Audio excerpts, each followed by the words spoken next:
Good morning and welcome to Coffee with Bann. You may notice there's no Game Boy in the corner, and also I'm in a completely different room. Unfortunately, my regular room is currently being occupied by a bunch of video game consoles, because I've got a little playdate with my niece later. So that's fun. But as far as Coffee with Bann goes, today's coffee is Harry and David Northwest Blend. And today's topic, Classic Sonic.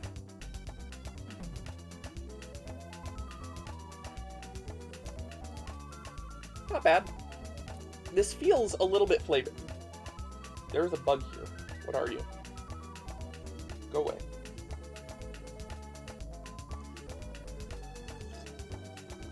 It feels flavored, but I can't tell what.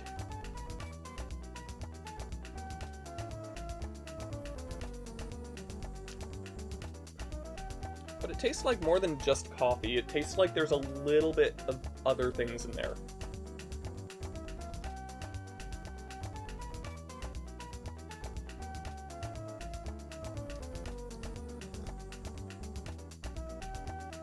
Maybe some cinnamon?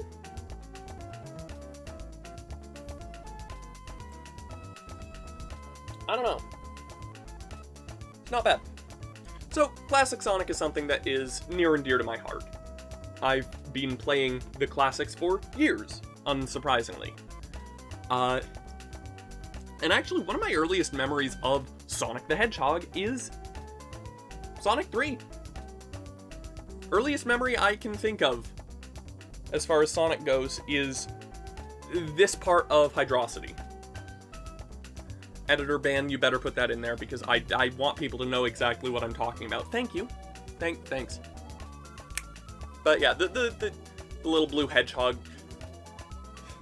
I've always loved the 2D platformers, for the most part. Even the crappier ones I still kind of like. I guess the best place to start is at the beginning. So, Sega was founded back at... No. So, Alex Kidd was created as... No. Well, actually, that's not a bad place to start. Alex Kidd was initially created as a mascot for Sega, but didn't really work very well. Nobody remembered Sega based off of Alex Kidd. Be honest, do you remember Alex Kidd? I do, but only because Alex Kidd in, I think, Miracle World was on a Sega Genesis plug-and-play along with Sonic 2.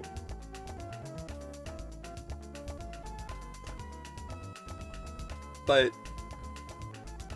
initially, he was supposed to be the mascot for Sega, and it didn't work out.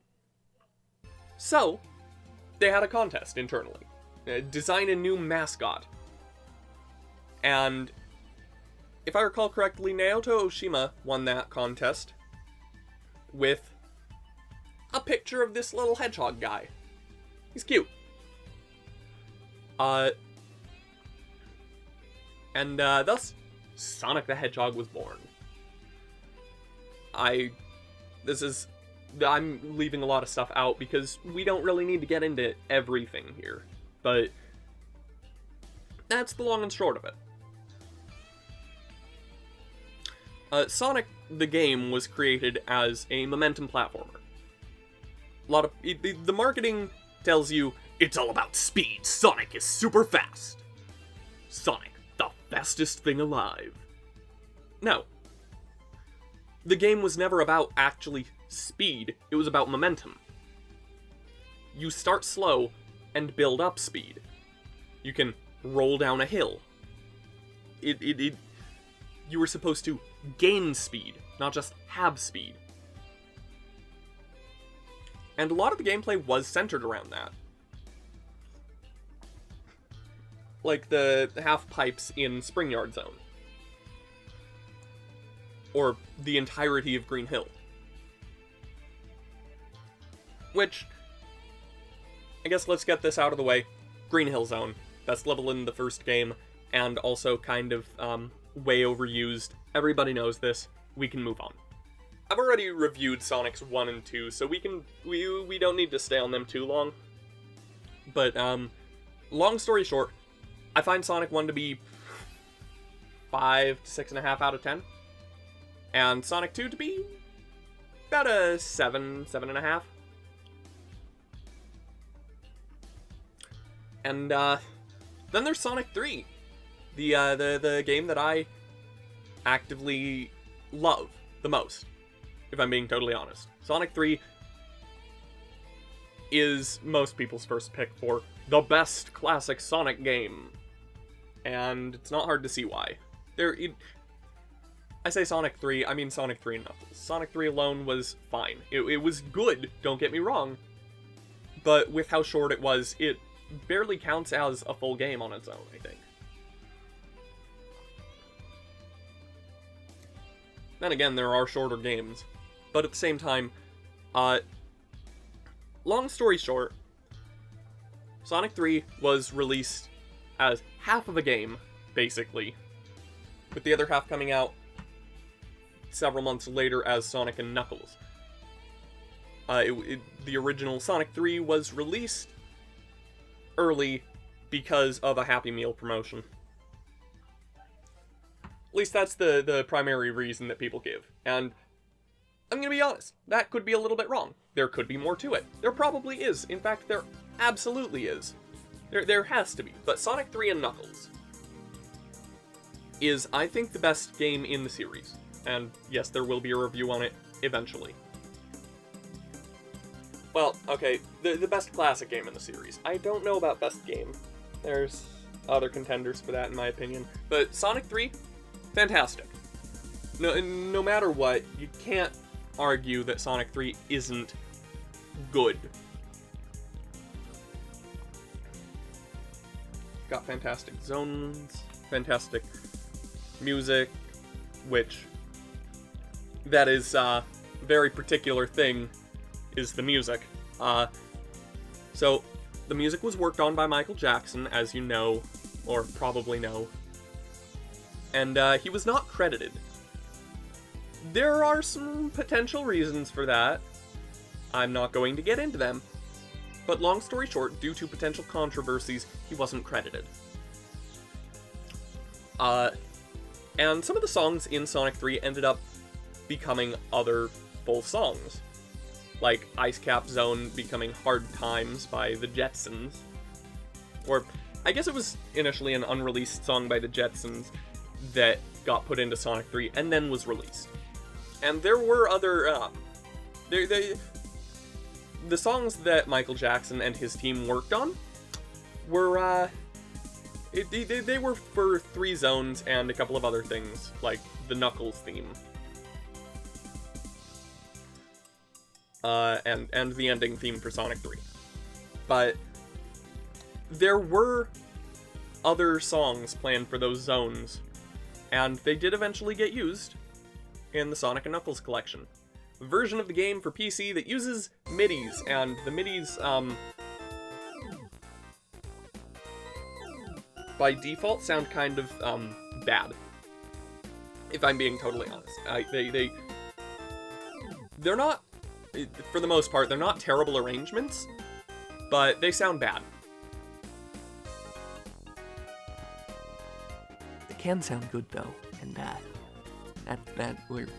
I'm working on that. Phantasm and I are working on making them sound good, so watch out for MIDI Mania. But yeah, so the Sonic and Knuckles collection, it was released in 95 or 96, I think. I would have to check, but it brought the game to PC, which is neat. Too bad it was for Windows 95 and had basically no future-proofing at all. So if you try to run it on a modern PC, assuming it will even launch without patches, it's going to run way too fast. Here's me trying to run it on PC.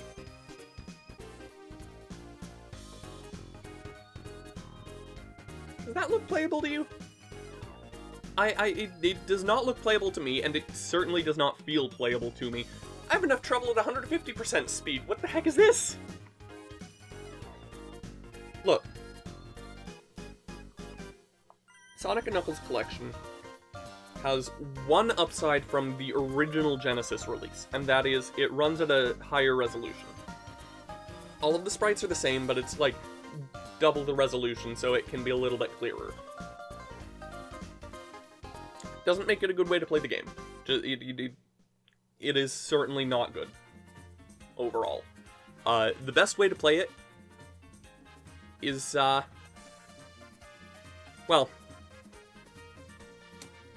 let's just say it's not Classic Collection. Actually, Classic Collection probably shouldn't be the first place I go to. Let's talk about some compilations real quick. There have been a lot of Sonic game compilations and a lot of Genesis compilations that feature Sonic games. The big Sonic game collection, until 22 or 23, was Sonic Jam. No, it wasn't. The first big Sonic game collection was Sonic Jam, which was just the original... Quit bugging me. It was just the original Genesis games put onto the Saturn and rebuilt. Not like emulated or anything, which makes sense. I doubt the Saturn could emulate the Genesis. But yeah, it was the games rebuilt from the ground up for the Sega Saturn, and it was neat, and it had this little 3D prototype for 3D Sonic game kind of thing, right? And that did eventually become Sonic Adventure, but that's not classic Sonic. That's moving into other things. That's moving into the adventure era. Anyway, there have been some other ones. I think the big one that everybody loved was Sonic Mega Collection, and hot take, Mega Collection isn't that good. I know, but I never liked it. I remember playing it like once back when I was a child, and it was fine then, but as a more grown person, someone who now is older and knows a little bit more, I recognize it has some flaws that I don't really want to deal with. Namely the sound emulation. Not fantastic. This is the signpost. Now, admittedly, there's a problem with a lot of Genesis emulation, especially stuff officially licensed/released by Sega. The Genesis is apparently rather hard to get the sound right, but Sega often went to Backbone for emulation, and I hate Backbone for emulation. Anyway. The sound was never right to me, and at some point I left the game running for like a day and came back to no audio. And I'm genuinely not sure what happened there. But the sound emulation, not fantastic. There are some other ports, like the Sega Vintage versions of the classic Sonic games and the and Sonic's Ultimate Genesis Collection. Those are almost equal, those two things. The Sega Vintage versions of the classic Sonic games and Sonic's Ultimate Genesis Collection are about equal, except Ultimate Genesis Collection does not contain Sonic 3 and Knuckles. It has Sonic 3, it has Sonic and Knuckles. It does not have Sonic 3 and Knuckles, which immediately makes it worse and not the definitive way to play it. Also, a little bit of input lag on both, and incorrect sound emulation, both done by Backbone, big shocker. I'm not huge on either. Now, remember what I said earlier? Sonic Classic Collection. Classic Collection is such a weird one. It was released, I think, in 2010? It was the last time they treated Classic Sonic and Modern Sonic as the same character. Actually, hold on, I've got the box for this one and it's real close by. Sonic Classic Collection. For the DS, which the DS has no right to emulate a Sega Genesis. At least not well. And, it doesn't.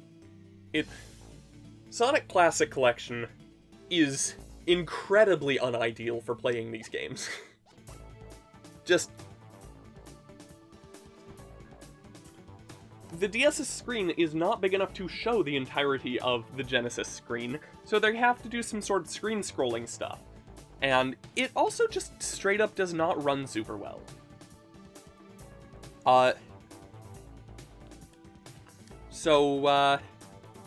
Yeah. But they managed to do it. And they might have hired a fan to do the Genesis emulation, because there was just a proper Genesis emulator for DS made by a fan. It's called Genesis DS, spelled with a J.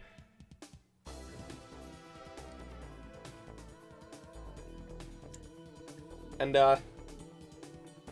it's not great either. And I actually can't accept, the full Sonic 3 and Knuckles ROM, so you have to trim it in some ways, and, I don't know, it's... But, either way, it's kind of a technical marvel.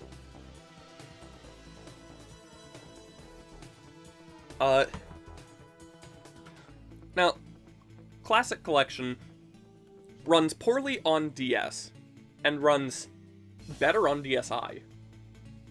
Still not fantastic, still has the same issues, just less slowdown. And funny enough, Classic Collection also has the issue of the game's audio is streamed instead of emulated. Which means if you get the speed-up shoes, the audio's pitch will go up as well, like the music. Actually, I think the sound effects are still emulated, but the music is streamed. Getting the speed-up shoes will raise the pitch alongside the speed, and that's just kind of funny to me.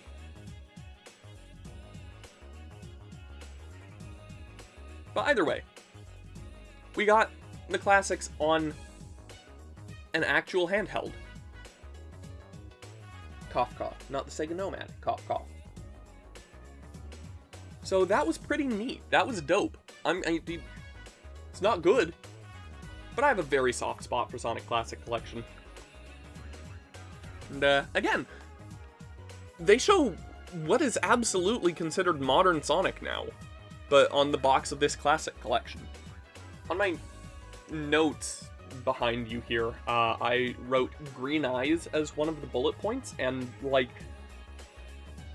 that's just, that is, for the most part, just a, classic versus adventure era thing. That's not really specifically to do with classic Sonic's design, except there was one game that had classic Sonic, but with green eyes. Other than Sonic 3 in the Super form.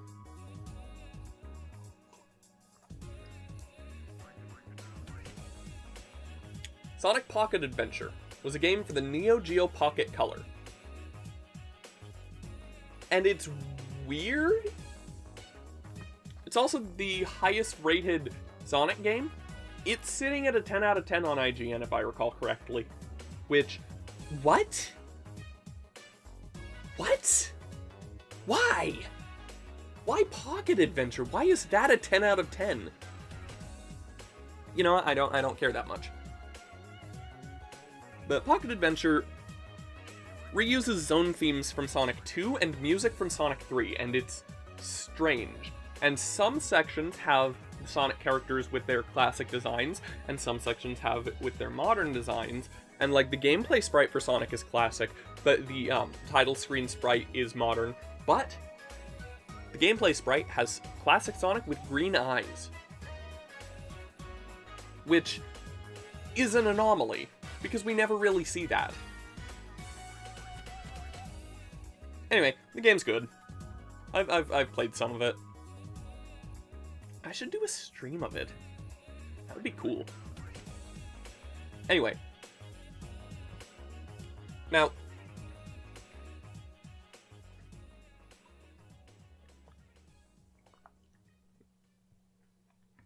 the next we heard of classic Sonic was in 2011 with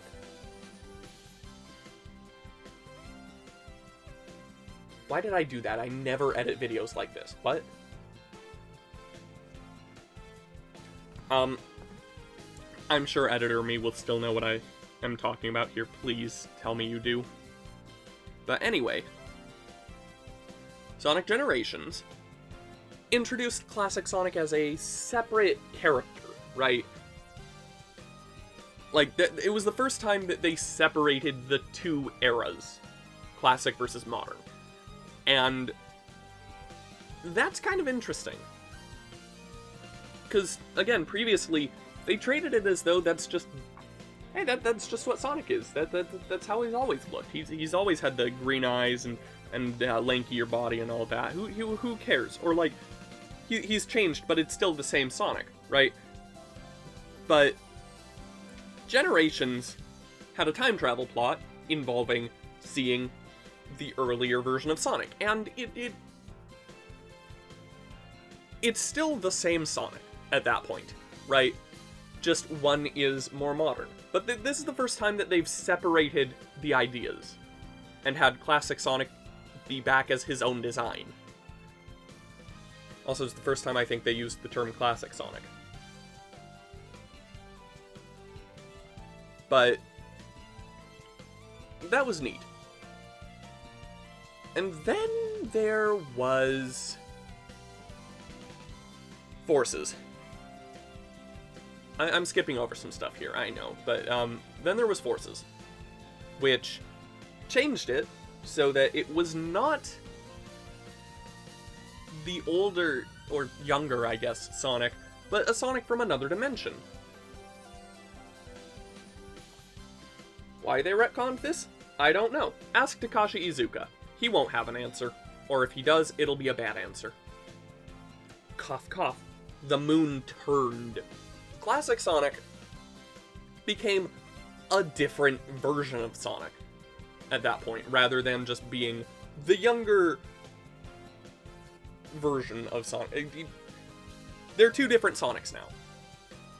And it's weird that they made that change. I can kind of understand it, but like, why not add the other dimension thing instead of changing it, right? Generations doesn't really make sense if you consider this as a different dimension Sonic. Anyway. That's enough complaining about Forces. Everyone does it. I don't need to add on to it. But Classic Sonic, since Generations, has kind of been used as just as a nostalgia thing, mostly. At least, for a while he was. Like, after Generations, we would get things like a classic Sonic skin in Sonic Runners or in Sonic Dash mobile games. We'd get him in Forces just to sort of, remind people, hey, remember back when Sonic was great? Back when we had, Generations? This is like Generations. We've even got Classic Sonic again, Don't you love Classic Sonic? But,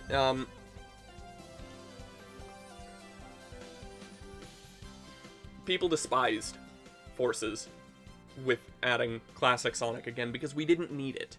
And also the physics were terrible.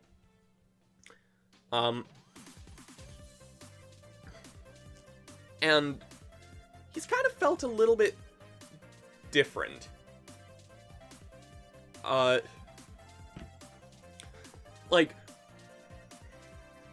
I guess now's a good time to talk about CD for a little bit. Sonic CD released between Sonic 2 and Sonic 3, but officially takes place between 1 and 2. And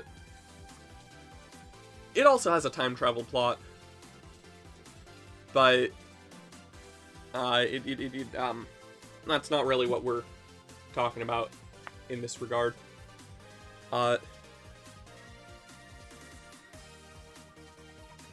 What were we talking about? Sonic CD had an animated opening, right? Done by Studio Junio. supposedly Toei, but they contracted it out to Junio.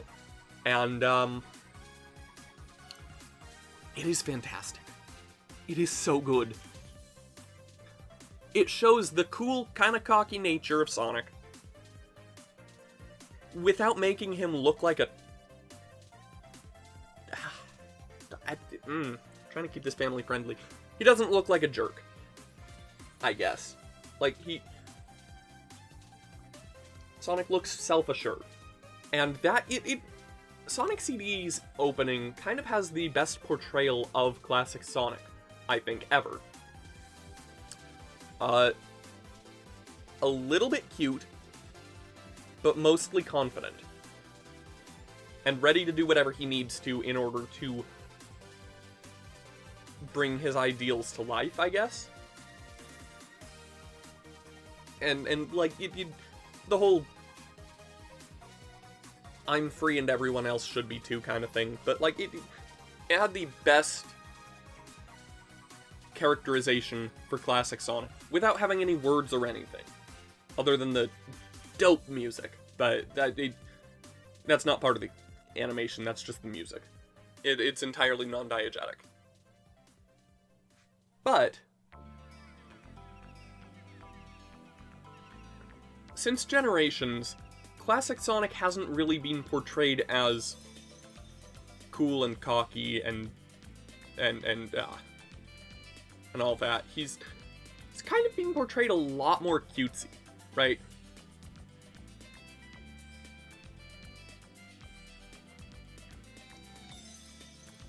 Like, this animation in Generations, Sonic doesn't feel cocky or anything anymore. He feels cutesy. And it's not necessarily a bad change, but it doesn't feel like it's supposed to be the same character. Now, admittedly, I think Mania did way better with that, and especially Mania Adventures. They still kept some of the cutesy, but definitely made him feel more self-assured. So yeah, he's been used differently ever since Generations. I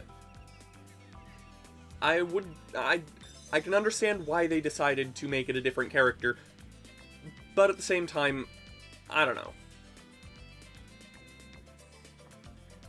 From there, let's circle back over to CD, which was not included in Classic Collection, probably partially because that would just be way too big.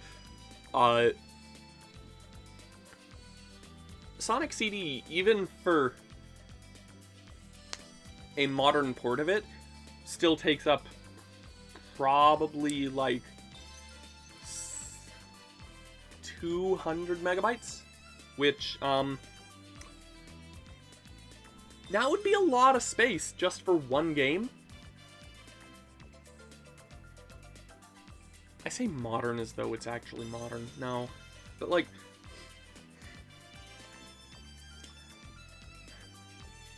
Sonic CD overall is kind of a weird one. It, the level design feels like an extremer version of Sonic 1 a lot of the time. And the time travel mechanic is kind of weird. Especially since it's not easy to do time travel in the game, right? Like, you have to find a place to go fast. And that can be difficult with Sonic CD, because its level design is just so freaking insane. But CD is overall fine.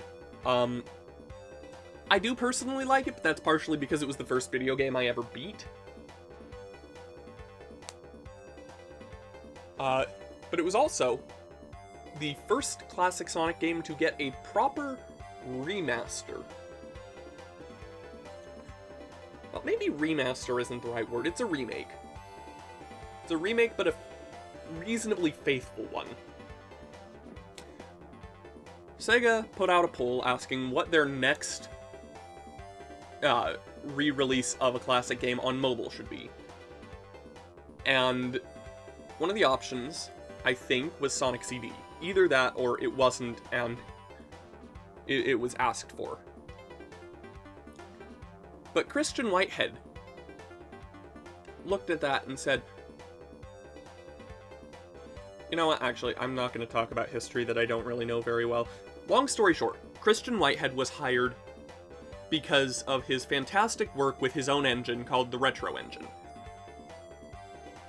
He was hired not just to port the game, though. He remade it. He remade the entire game, with improvements like widescreen support, and, you know, a good spin dash. There's kind of, there is one thing regarding the remaster that is not, oh, and proper better 60 FPS, which I think the Sega CD version was locked at 30. I could be wrong about that.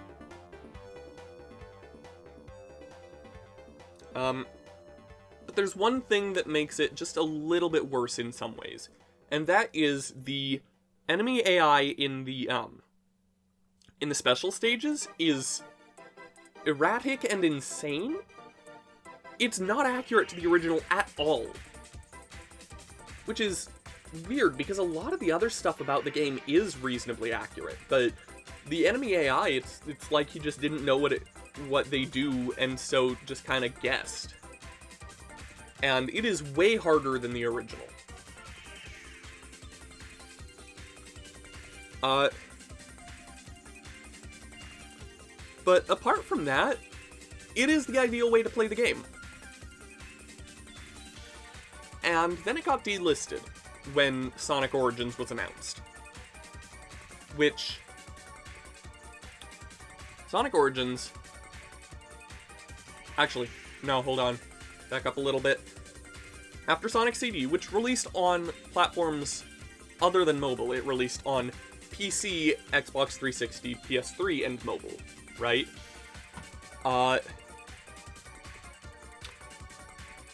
Then Christian Whitehead, alongside another longtime Sonic community member and game man guy, Stealth, or Simon Tomley, recreated Sonic 1 and Sonic 2 in like 2013. And holy crap! They made the games way better. Like, it didn't have the number of options that CD had, but it did, it gave widescreen support, and it gave a perfectly smooth 60 FPS. It fixed some issues with the originals, namely like the spike bug in Sonic 1. And the Sonic 1 and 2 remasters were fantastic. Except for being only on mobile. Which, why? Why were they exclusive to mobile? Sega, what the heck? This is an issue they fixed, by the way. Sort of. And then we never got a Sonic 3 remaster. Which, at the time, the final port of Sonic 3, or the final re-release of Sonic 3 that we got, was the Steam version in 2012. After which, Michael Jackson's estate started demanding a whole lot of money in order for Sega to re-release the game again, because owning the rights or something like that, and Sega just didn't do that. There was some legal stuff, and they just, no. So they just fully stopped re-releasing Sonic 3. Which, deeply unfortunate. Like, really deeply unfortunate. And with that, that meant that they did not do a mobile remaster of Sonic 3. Which, really sad. That would have been awesome. Now, fast forward a bit. And we're still talking official stuff. In 2022 or 23, I think it would have been 23. Either way. In the early 2020s, Sega created Sonic Origins. They announced it actually in like 2020. They were like, hey, we're releasing a collection of the original Sonic games, including Sonic 3! And everybody got super excited, and then radio silence for a couple of years. Then they come back and they're like, hey, we're still doing it. It's coming out now. And then, yeah, it then came out. I played it day one, beat all 3 of the games.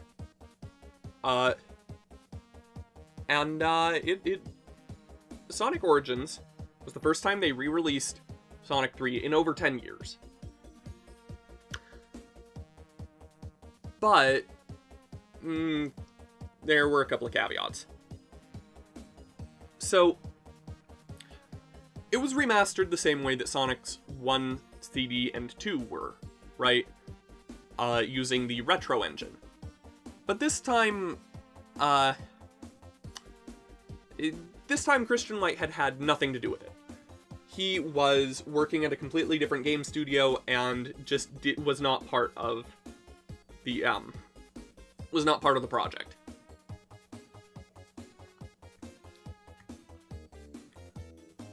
And that's not technically an issue, but it's not great either.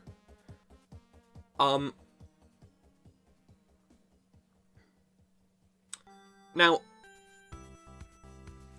Stealth still was. Stealth and his team were the primary ones doing the Sonic 3 remaster. And Sega did not like helping them. Sega wanted to have them do it with very little time and very little budget. And then they also changed some stuff after Headcanon, Simon Tomley's team, finished the game, right? And it was not a great remaster, but I don't hold that against them. I hold it against Sega. A couple of the changes and issues include, initially, the physics were just wrong enough that a couple of things did not work at all. Like, there was a special stage ring you just couldn't reach as Sonic that you were able to in the original games, and they did fix that with an update. I'm not entirely certain how. Yeah, they did fix that with an update. And to this day, the rolling thing in Marble Garden Zone is still busted.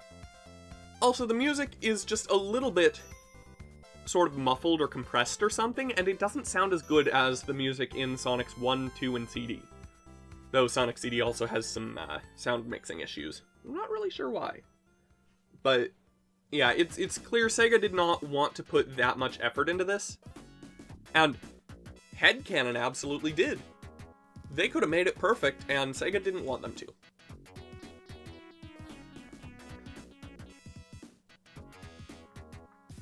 There was also the fact that, the classic mode of Origins kind of,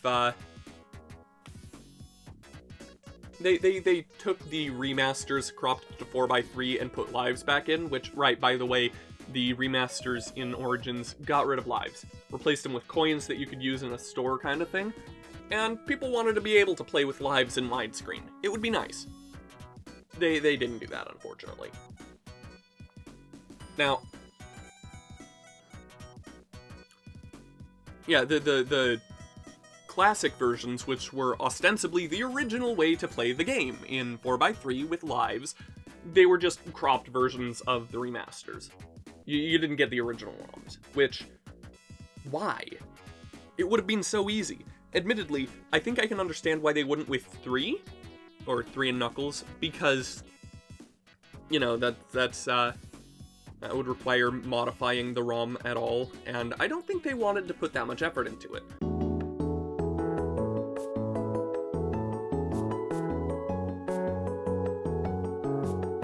So they just did anniversary mode, but cropped. But like Sonic 1 and 2 and CD, you easily could have done that. You could have done it great. For CD, they didn't even need to, they didn't even need to use the Sega CD version. They could have used the PC port as a base. Wait, did I mention the PC ports? Sonic CD had a couple of PC ports. The first one was locked at 30 FPS and was exclusively included as a bundle with some Windows computers. And the second one was released in stores properly and is the better of the two, I would say, but neither one is fantastic nowadays. That was what the port of CD in Sonic Gems collection was based off of. And that one is fine, I guess. But Sonic CD really wasn't that great until we got the Christian Whitehead version. Anyway, right, when Origins released, they delisted the older versions of classic Sonic games, which, come on, Sega. Why?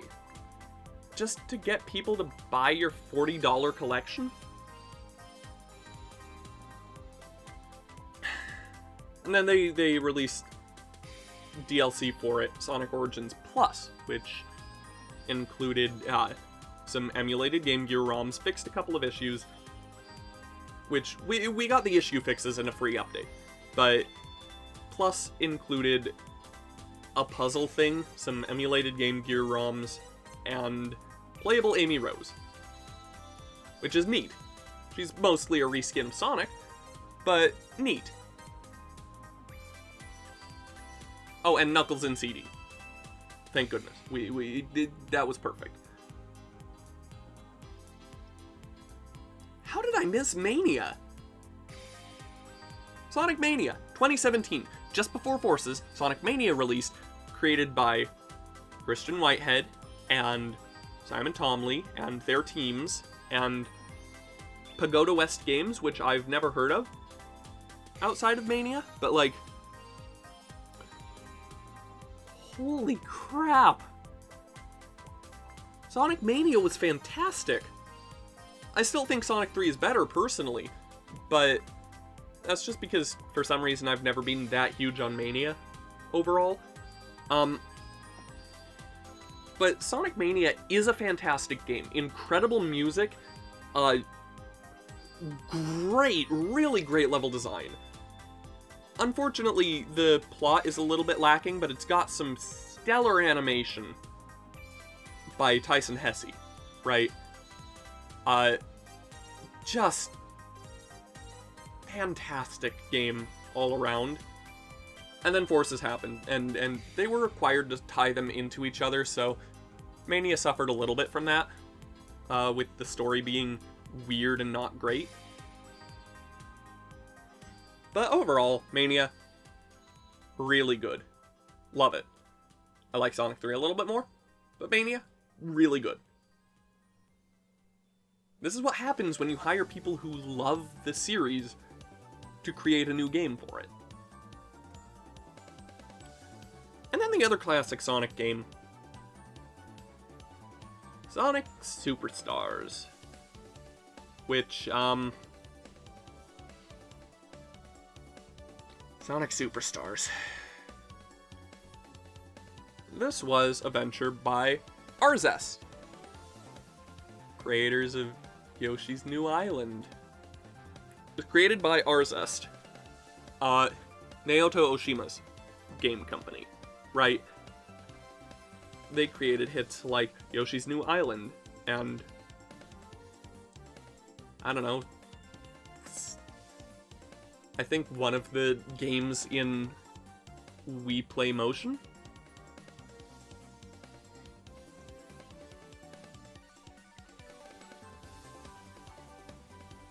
Anyway, the level design is fine. The music is, how do I put it? It's a mixed bag. It had multiple different composers working on it, and you can tell who made what. T. Lopes, the genius behind Sonic Mania's music, did some of the music. You can tell when he did it. And then Jun Senoue, which, I don't know if I'm pronouncing that right. Jun Senoue? Jun Senoue? He was the guy behind the Adventure era and pretty much everything with Crush 40. And he is great at guitar and composing. He's good at composing. But my guy doesn't know how to use a synth at all.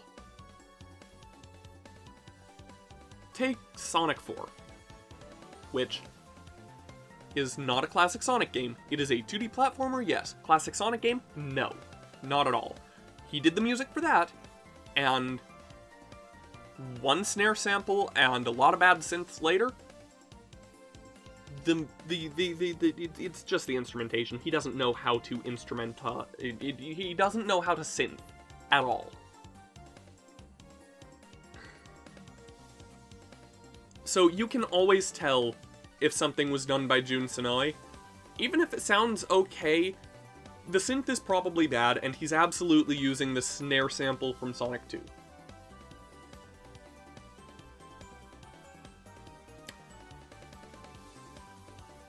And I think there were other composers too, but like, the music in Superstars is a mixed bag. The level design is fine, but the bosses are terrible and complete slogs and not fun, and I hate them. So, Superstars...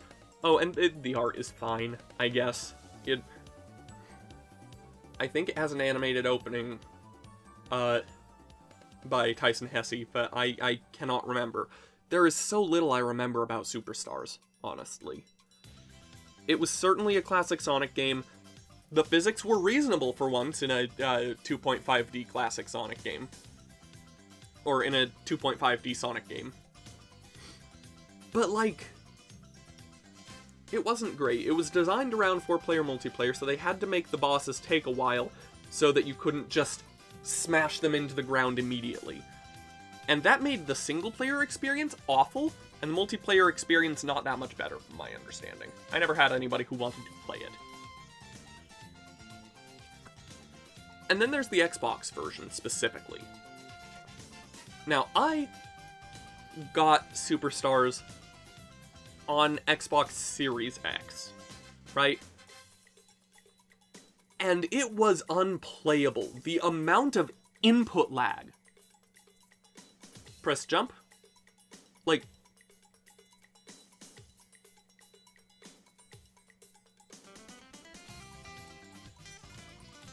genuinely terrible and unplayable. And then I recently tried it on Xbox One, thinking, whatever, it's kind of fun to see how terrible it is again. And it was fine. It's not great, there's still a little bit of lag, but it's comparable to my old television.